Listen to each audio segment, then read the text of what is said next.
Hello friends, this is Asha and आज मैं आपको 12th क्लास की हिस्ट्री का चैप्टर 1 पढ़ाने जा रही हूँ। पिछली वीडियो में हमने चैप्टर 1 क्लास 12 का पार्ट 1 ईंटें मनके और ईंटें मनके और अस्थियाँ पढ़ा था। अस्थियाँ पढ़ा था, हड़प्पा सभ्यता, ये लेसन 1 का नाम था। और आज मैं आगे का पढ़ाने जा रही हूँ। 2 पॉइंट हमने समझ लिए थे, आज हम 30 चलिए हम आगे समझते हैं। पॉइंट 3 था मोहनजोदड़ो। मोहनजोदड़ो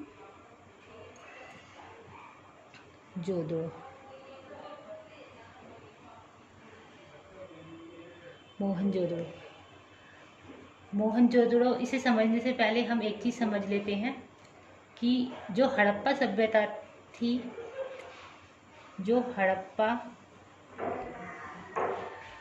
हड़प्पा स्थल था, उसे क्या कहते थे? प्रथम नगर था। वो क्या था? प्रथम नगर। हड़प्पा जो स्थल था उसे क्या कहते हैं? प्रथम नगर। मोहनजोदड़ो क्या था? मोहनजोदड़ो सबसे प्रसिद्ध पूरा स्थल था जहाँ पे खुदाई वगैरह हुई थी, तथा सबसे पहले खोजा गया स्थल कौन सा था? हड़प्पा। तो हड़प्पा स्थल क्या था? प्रथम नगर। तो मोहनजोदड़ो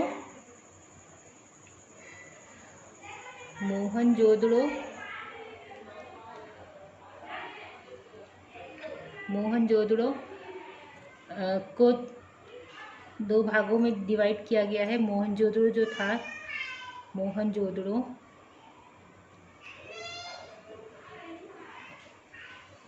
मोहनजोदड़ो में एक तो दुर्ग था और एक था निचले शहर। एक था दुर्ग और एक था निचले शहर।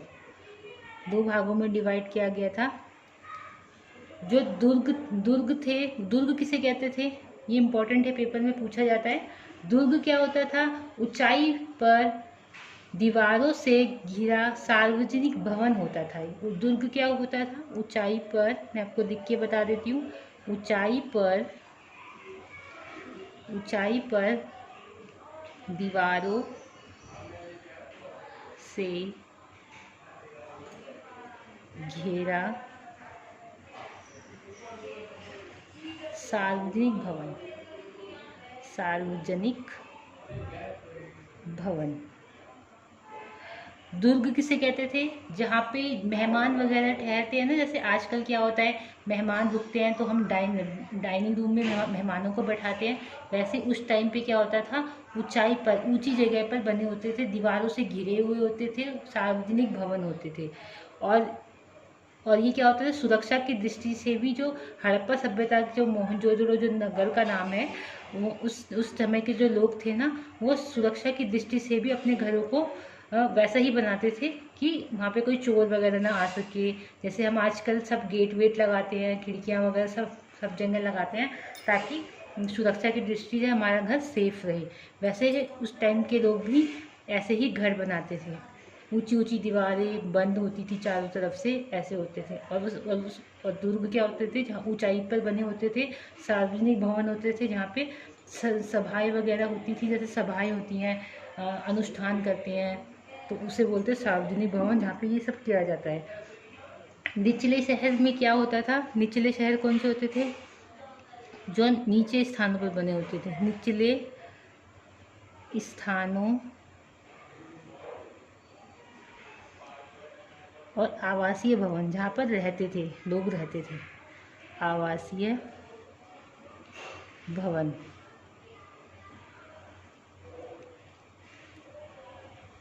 आवासीय भवन दीवारों से घिरे, दीवारों से घिरे चबूतरे, चबूतरों। तो निचले शहर क्या होते थे, जो निचले स्थानों पर बने होते थे आवासीय भवन। जैसे हम क्या करते हैं, जैसे जहाँ पे हम लोग रहते हैं उसे क्या बोलते हैं, आवासीय भवन। तो जहाँ पर लोग रहते थे, अपना निर्वाह करते थे मतलब, तो उसे बोलते थे आवासीय भवन। जहाँ पे रहते थे, सोते थे, खाते थे, उसे बोलते हैं आवासीय भवन। और दीवारों से घिरे होते थे ये, मतलब सेफ्टी से भी ये पूरी तरीके से सही थे। जैसे आजकल हम लोग दीवार, घर, वो गेट वगैरह लगाते हैं ताकि चोर वगैरह ना आ जाए, सुरक्षा की दृष्टि से कोई घुस ना जाए, वैसे ही दीवारों से घिरे होते थे और चबूतरे बने होते थे, चबूतरे। तो ये जो आवासीय भवन होते थे, इसमें भी 3-4 पॉइंट आ सकते हैं, जैसे कि सिंचाई। ये यहाँ के लोग कृषि करते थे, सिंचाई पर विशेष ध्यान देते थे ताकि उन्हें गेहूँ, चावल ये सब मिल सके खाने के लिए, और वो अपना जीवन निर्वाह कर सके। और क्या था आवासीय भवन में, और सड़क आती थी। सड़क इस जो हड़प्पा सभ्यता में सड़क का बहुत योगदान है कि सड़क बहुत अच्छे ढंग से बनाई गई थी। सड़क ऐसी थी कि क्या बोलते हैं, नालियों से जुड़ी हुई थी और समकोण पर काटती थी। ये इम्पोर्टेंट पॉइंट है कि जो नालियाँ होती थी वो ऐसे बनी होती थी कि वो एक गली से दूसरी गली से निकल के और वो एक दूसरे को समकोण पर काटती थी। बड़े अच्छे ढंग से ये प्री प्लानिंग से बनी होती थी सड़कें। और जो सड़कें पहले ऐसे बनी होती थी कि गंदा पानी जो घरों का होता था वो नालियों से निकल के और एक बड़े से नाले में जाके जाता था सब घरों का पानी। और क्या था तीसरा पॉइंट, आवासीय भवन में जल निकासी व्यवस्था। जल निकासी व्यवस्था जो मैंने बताया, गंदा पानी एक बड़े नाले में जाता था। जल निकासी व्यवस्था यानी कि जो गंदा पानी था वो एक नाले में जाता था सब घरों का मिलके। तो ये आपको समझ आ गया। जो मैंने ये आपको ये बताया कि निचले शहर के होते, नीचे स्थानों आवासीय भवन जो होते थे दीवारों से घिरे होते थे, चबूतरे होते। निचला भवन क्या होता है, जहाँ नीचे रहते हैं, ऐसे करके होता है ना निचला भवन, नीचे बने होते थे। और ये जो घर चबूतरे क्या होते हैं, निचले भवन में जो चबूतरे क्या होते हैं, ये जो है चबूतरा बताती हूँ मैं आपको कि चबूतरा होता है, इसके ऊपर थोड़ा सा ऊपर घर जो बनाए जाते थे ना वो थोड़ा ऊंचाई पर बनाए जाते थे। चबूतरा बना के उसकी थोड़ा ऊंचाई पर बनाए जाते हैं। जैसे आजकल हम सीढ़ियाँ बना देते हैं, ऊंचाई पे बनाते हैं घर, ताकि आगे जाके सड़कें वड़कें बनेंगी तो हमारा घर नीचे ना पड़ जाए। तो ये नींव का काम करते थे। क्या करते थे, ये चबूतरे होते थे ये नींव का काम करते थे। ऊपर घर बने होते थे ऐसे करके, घर ऐसे करके चबूतरों पे थोड़ी ऊंचाई पर घर बने होते थे। तो ये 2 पॉइंट आपको समझ आ गए। दुर्ग क्या होते थे, ऊंचाई पर दीवारों से घिरे होते थे। सार्वजनिक भवन होते थे जहाँ पे सार्वजनिक सभाएं हो सकती थी, अनुष्ठान हो सकते थे। ऐसे ही सार्वजनिक का मतलब जहाँ पे बहुत सारे लोग आ सकें और कोई सभा वगैरह होती है उसे बोलते हैं सार्वजनिक भवन, उसे बोलते हैं दुर्ग। ये ऊंचाई पर होते थे। और निचले शहर क्या होते थे, तो दुर्ग बताया मैंने आपको, और निचले शहर ये इम्पोर्टेंट है। निचले शहर होते थे निचले स्थानों पर बने होते थे, उसे बोलते थे आवासीय भवन, जहाँ पे लोग रहते थे हड़प्पा सभ्यता के। दीवारों से घिरे होते थे चबूतरे, और जो चबूतरे होते हैं चबूतरों के ऊपर ऊंचाई पर ये घर बने होते थे, नींव का काम करती थे ये चबूतरे, उसके ऊपर घर बने होते थे। अब मैं आपको पॉइंट समझाती हूँ, ध्यान से देखिएगा, आराम से, बड़े ही आसान भाषा में आपको समझाऊंगी कि मोहनजोदड़ो में फर्स्ट पॉइंट आता है। जैसे कि मोहनजोदड़ो जो है एक नियोजित शहरी केंद्र था। क्या था, एक मोहनजोदड़ो जो है मोहनजोदड़ो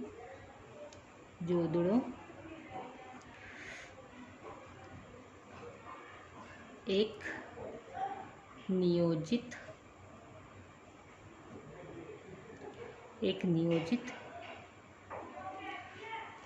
शहरी केंद्र, एक नियोजित शहरी केंद्र।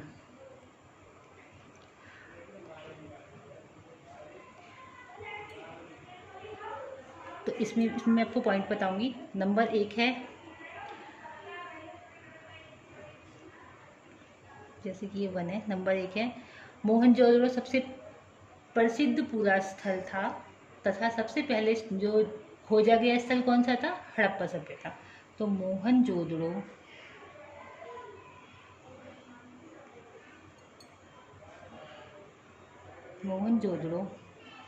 सबसे,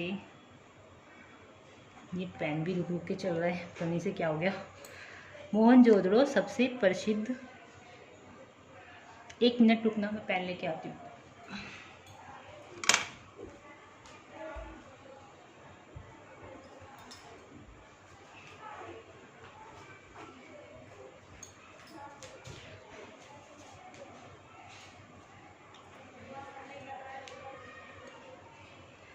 ओके, अब मैं आ गई पेन लेके। सॉरी, पेन ख़त्म हो गया था। चलिए शुरू करते हैं। मोहनजोदड़ो सबसे प्रसिद्ध पूरा स्थल था। मोहनजोदड़ो क्या था? सबसे प्रसिद्ध पूरा स्थल था तथा सबसे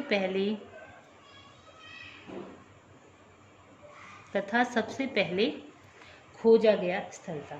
सबसे पहले खोजा गया स्थल हड़प्पा था। ये पॉइंट आपको समझ आया?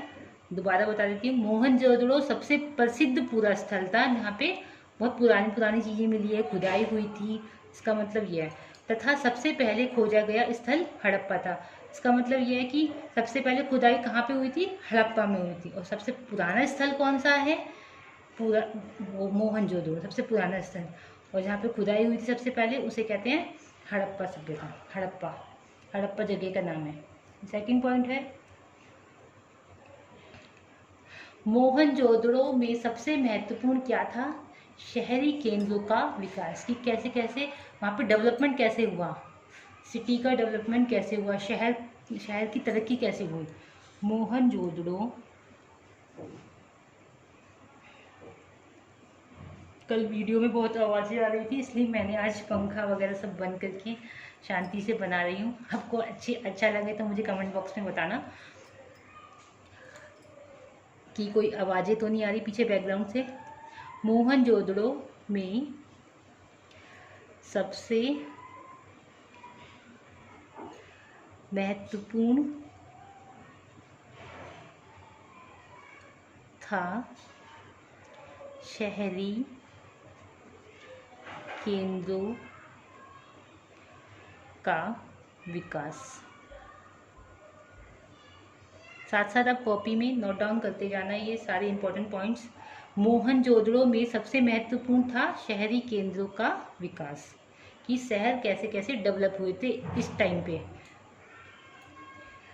ये बहुत पुरानी सभ्यता थी, जिसके साक्ष्य बहुत साल बाद ये इसकी खुदाई की थी जिस पुरातात्विक ने, क्योंकि ये नष्ट हो गई थी, पर अभी तक पता नहीं चल पाया किस कारण से। कुछ लोग कहते हैं, अंदाज़ा लगाते हैं, वो पुरातात्विक की ना, वो भूकंप आ गया होगा या फिर सुनामी आ गई होगी तो ये सभ्यता नष्ट हो गई होगी, पर सही से पक्के तौर पर किसी को ये नहीं पता कि असलियत में क्या हुआ होगा।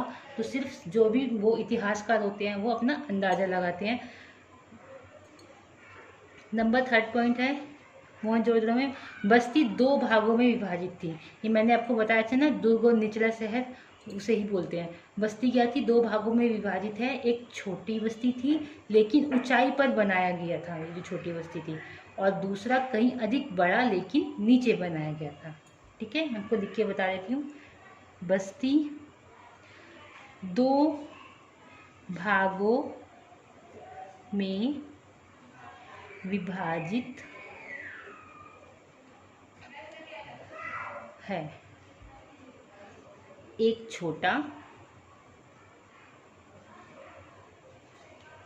छोटा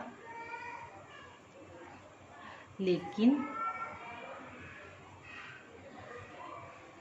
ऊंचाई पर बनाया गया, और दूसरी बस्ती कैसी थी? कहीं अधिक कहीं अधिक बड़ी लेकिन नीचे बनाया गया। इसका मतलब क्या है मैं आपको समझा देती हूँ। ये जो एक बस्ती ऐसी थी जिसे हम दुर्ग कहते थे। क्या कहते थे? दुर्ग। पर क्या थी ये? छोटी छोटी थी। दुर्ग नाम तो उसका बड़ा बड़ा जैसा है, पर इसे कैसी थी ये? छोटी थी। और दुर्ग क्या था? छोटी थी बस्ती। और जो दूसरी वाली बस्ती थी वो क्या थी? बड़ी बस्ती थी। क्या थी? बड़ी बस्ती थी। लेकिन निचले शहर बोलते हैं इसे। क्या कहते थे? निचला शहर, जहाँ पे लोग रहते थे। आवासीय स्थल था ये। मैंने आपको बताया था ना कि इसे क्या बोलते थे? आवासीय स्थल। आवासीय स्थल, ये आवासीय भवन जहाँ पे लोग रहते थे। दुर्ग क्या था? जहाँ पे सार्वजनिक सभाएं होती थी।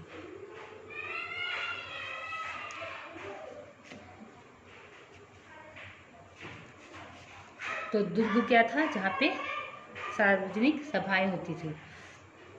दुर्ग क्या था? जहाँ पे दुर्ग क्या होता है? छोटी बस्ती थी और जहाँ पे सार्वजनिक सभाएं होती थी, जैसे अनुष्ठान हो गया, लोग इकट्ठे होते थे या सभाएं करते होंगे शायद।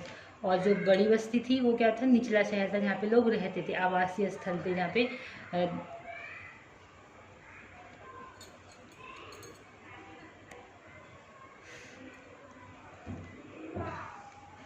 अब हम आगे करते हैं इसको।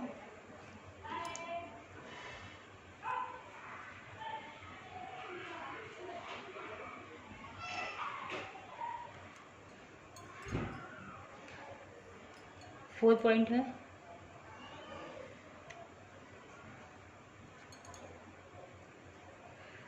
फोर पॉइंट था हमारा, दुर्ग को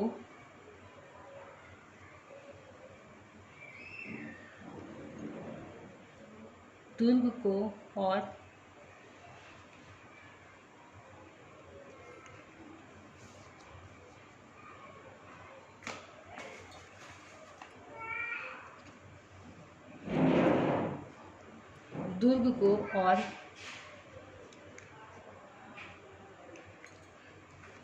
दुर्ग को और निचला शहर जो था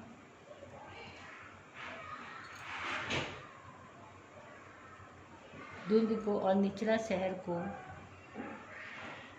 दीवार से, राइटिंग थोड़ी खराब होगी, घेरा गया था। दुर्ग को, जो दुर्ग था और निचला शहर था जो, वो दीवारों से घेरा गया था। यानी कि सुरक्षा की दृष्टि से भी ये लोग बहुत अवेयर थे। कई भवनों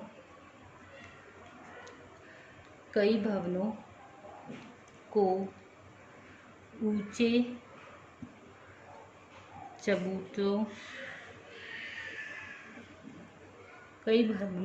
ऊंचे चबूतरों पर बनाया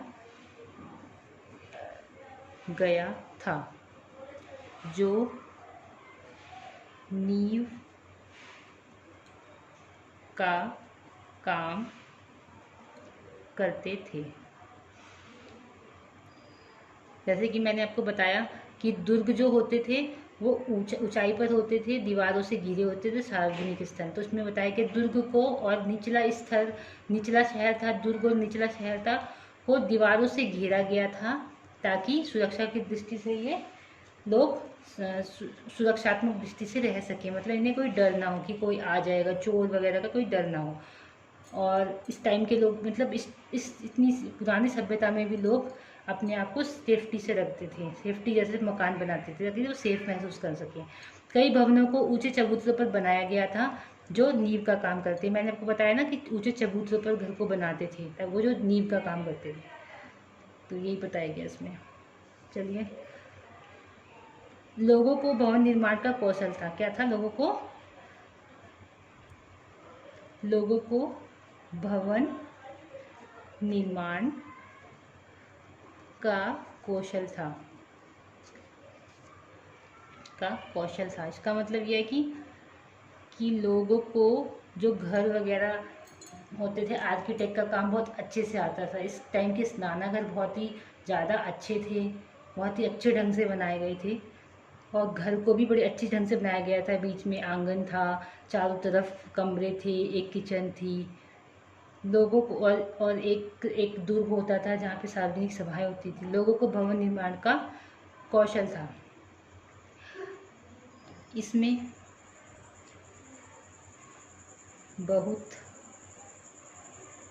श्रम की आवश्यकता पड़ी होगी। यानी कि जो ये भवन निर्माण का काम हुआ होगा उसमें बहुत श्रम की आवश्यकता पड़ी होगी, बहुत सारे कारीगरों ने काम किया होगा और बहुत पैसा लगा होगा। इसका मतलब ये है।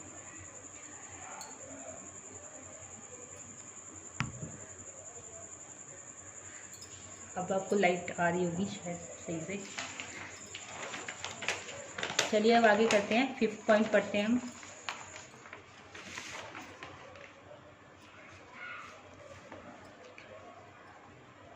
चलिए 5th पॉइंट करते हैं। 5th पॉइंट था हमारा, पहले बस्ती का नियोजन किया गया था और फिर उसके अनुसार कार्यान्वयन। पहले बस्ती का नियोजन किया गया था और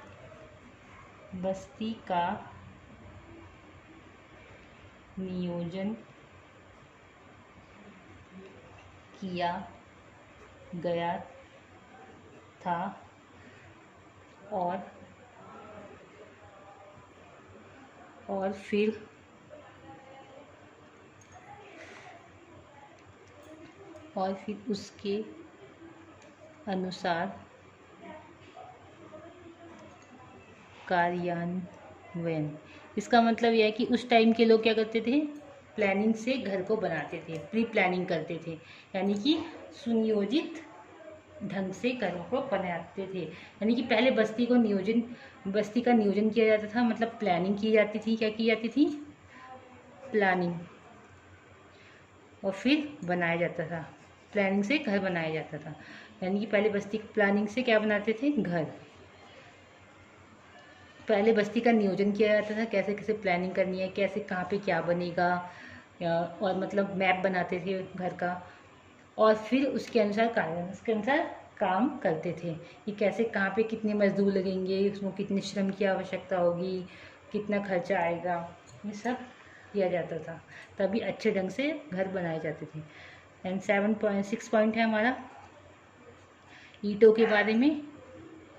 ईंटें एक निश्चित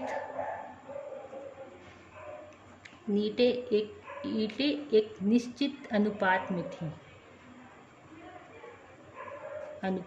में थी, जिसकी, यहाँ पे आ नहीं पाएगा शायद, जिसकी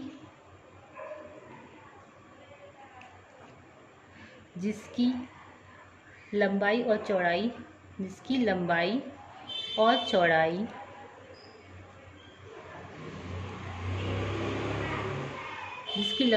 चौड़ाई क्या थी क्रमशः, मतलब पहले लंबाई बताऊंगी फिर चौड़ाई। जैसे कि 4 गुनी और 2 गुनी, 4 गुनी ये इसका मेजरमेंट था, 4 गुनी और 2 गुनी थी, जिसे धूप में ये सारे पॉइंट आप नोट करना कॉपी में, एक रजिस्टर या कॉपी बना लेना जिसमें आप रोज इसे नोट डाउन करना और फिर उसको रिवाइज भी करना साथ साथ। जिसे धूप में सुखाकर अथवा भट्टी में पकाकर बनाई गई थी। ईंटें तो आपको पता होगा कैसे बनाई जाती हैं, तो सबको पता होगा, बहुत बेसिक सी बात है।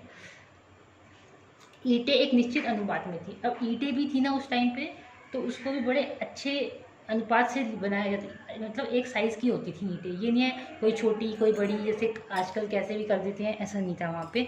ईंटें एक निश्चित अनुपात, तभी सारे घर बड़े अच्छे ढंग से नियोजित मतलब तरीके से सारी गली में एक जैसे घर होंगे, या स्नानागार में उसी स्नानागार में सब लोग नहाने जाएंगे, सार्वजनिक स्नानागार अलग है उसके लिए अलग है, ऐसे था। ईंटें एक निश्चित अनुपात में थी, जिसकी लंबाई चौड़ाई का भी एक नाप था, यानी कि लंबाई थी 4 गुनी और 2 गुनी थी, चौड़ाई क्या थी 2 गुनी थी, लंबाई क्या थी 4 गुनी और चौड़ाई क्या थी 2 गुनी। जिसे धूप में कैसे बनाया जाता था ईंटों को, जिसे धूप में सुखाकर अथवा भट्टी में पकाकर बनाई गई थी। अब आपको समझ आ गया होगा ईंटें कैसे बनाई गई थी, उसका माप क्या था। अब ये सारे पॉइंट हो गए मोहनजोदड़ो के। अब इस मोहनजोदड़ो में और भी पॉइंट्स आते हैं, जैसे कि नंबर 1 है नालों का निर्माण। क्या था? नालों का निर्माण। नालों का निर्माण में क्या आता है कि एक नियोजित जल निकासी प्रणाली थी। क्या थी? एक नियोजित जल निकास प्रणाली, यानी कि नालों का निर्माण हड़प्पा सभ्यता में बहुत फेमस था, बहुत ज़्यादा, कि नाले कैसे थे। नाले बड़े अच्छे ढंग से बनाए गए थे। एक नियोजित जल निकासी प्रणाली का मतलब है एक प्री प्लानिंग से कि पानी कैसे जाएगा, कि सड़क थी बीच में, एक घर बने हुए थे, एक सड़क थी, और नाले का पानी, गंदा पानी, सारे घरों का गंदा पानी एक नाले में जाके निकलता था, जो दोनों दो नालियाँ जो निकलती थी वो एक दूसरे को समकोण पर काटती थी, और जो गंदा पानी था एक नाले में जाता था। सब घरों का गंदा पानी एक नाले में जाता था। जैसे कि आजकल क्या होता है, पहले क्या होता है, हम लोग एक घर लेते हैं तो क्या करते हैं, पहले हम घर लेने से पहले ये देखते हैं पानी आता है नहीं आता, बिजली आती है नहीं आती, गंदा पानी कहाँ जाएगा, डस्टबिन कहाँ है, कूड़े वाला आता है नहीं आता। तो ऐसे ही पहले ये देखते थे कि पानी कहाँ निकलेगा, गंदा पानी कहाँ जाएगा। उस सभ्यता के लोगों ने भी बड़ा ध्यान रखा था, गंदा पानी कहाँ जाएगा है, लाइट का व्यवस्था कैसे होगी, क्या होगा, उसके अनुसार घर बनाते थे। उसके बाद सेकंड पॉइंट आ जाता है इसका गृह स्थापत्य। इसमें इम्पोर्टेंट पॉइंट है कि वो जो मैंने बताया आपको कि क्या बोलते समकोण पर काटती थी, ये मैं आपको कल दोबारा से बता दूंगी आपको मैं। ये यहाँ तक तो आपको समझ ही आ गया होगा कि गृह स्थापत्य में स्नानाघर फेमस है। क्या है? स्नानाघर। स्नानाघर गृह स्थापत्य में स्नानाघर कैसे थे? स्नानाघर बहुत ही अच्छे थे, सार्वजनिक थे। एक जैसे घरों के अंदर भी स्नानाघर होते थे, जैसे चारों तरफ, जैसे एक स्नानाघर था बहुत बड़ा सा, जैसे कि वो स्विमिंग पूल टाइप में होता है, स्विमिंग पूल होता है आजकल, वैसा बना होता था, वैसे ही समझ लो आप। और साइड में चारों तरफ दक्षिण और उत्तर दिशा में सीढ़ियाँ लगी होती थी, उसके अंदर जाके लोग नहाते थे। नंबर 3 है दुर्ग। दुर्ग में क्या मेन चीज़ है? विशाल स्नानाघर। क्या है? विशाल स्नानाघर। विशाल स्नानाघर, यानी कि बहुत बड़ा स्नानाघर था जहाँ पे सार्वजनिक तौर पर लोग नहाने जाते थे। वो जो मैंने बताया सीढ़ियाँ होती थी, उससे उतरते थे और लोग नहाते थे, बीच में एक बहुत बड़ा कुआं टाइप का होता था। तो आज का चैप्टर हम यही ख़त्म करते हैं। एंड आगे के इसके आगे जो नालों का निर्माण, गृह स्थापत्य, दुर्ग, मैं आपको कल दोबारा से एक्सप्लेन कर दूंगी अच्छी ढंग से, जैसे मैंने ये मोहनजोदड़ो आपको बताया, आपको समझ आया होगा। मैंने बहुत ही अच्छे से समझाया, आपको एक्सप्लेन किया। आपको जो भी नहीं समझ आए तो मुझे प्लीज़ कमेंट बॉक्स में लिख के बताइए कि आपको इसमें क्या समझ नहीं आ रहा, या कुछ भी कमियाँ लगती हैं आपको तो मुझे प्लीज़ बताइएगा। मैं आपको आगे अच्छा बताऊँगी और ज़्यादा अच्छा करने की कोशिश करूँगी। और मेरी वीडियो को लाइक शेयर कमेंट करना ना भूलें। Thank you.